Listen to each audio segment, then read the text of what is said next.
பிரகாஷ், ஒரு மகான் இல்ல, மகாலட்சுமி இளவரசன்னு 2 குழந்தை பெத்து கொடுக்க போறேன்.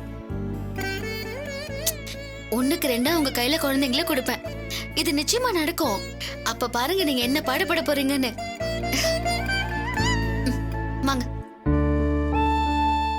ஆமாங்க, 1 போனா என்ன, 2ஆ திரும்பி வரும். நீங்க தான் தவிக்க போறீங்க. என்ன சத்யா, 1க்கு 2ஆ கொடுத்து இப்படி படுத்துற?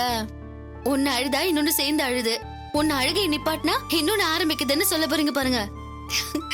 2 பாப்பாவை கையில வச்சுக்கிட்டு என்கிட்ட பரிதாபமா கேட்க போறீங்க. நீங்க தானே குழந்தை குழந்தைன்னு சொன்னீங்க, எனக்கு என்ன வந்துச்சுன்னு? நான் ஜாலியா ஆபீஸ்க்கு போயிடுவேன். அப்ப நீங்க முழிக்கிற மொழிய பாக்கணுமே, எனக்கு ஜாலியா இருக்கும். இதெல்லாம் நடக்குமா? நிச்சயமா நடக்குங்க. ஆனா ஒரு கண்டிஷன், குழந்தைங்க அழுதுச்சுன்னா அத்தை மாமா கிட்ட மாத்தி விடணும்னு நினைச்சீங்கன்னா அது நடக்கவே நடக்காது. அதுக்கும் மேல ஏதாச்சும் பண்ணீங்க, உங்களுக்கு இன்னும் 2 குழந்தை பெத்து கொடுப்பேன்.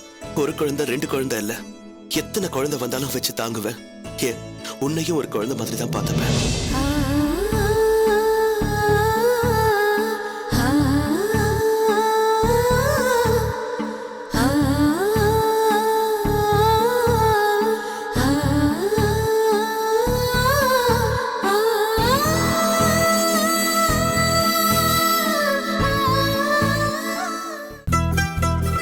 என்ன பாஸ், இவ்வளவு நல்லா பாக்குறீங்க, இன்னும் சப்ஸ்கிரைப் பண்ணாம இருக்கீங்க? இதோ சப்ஸ்கிரைப் பண்ணுங்க.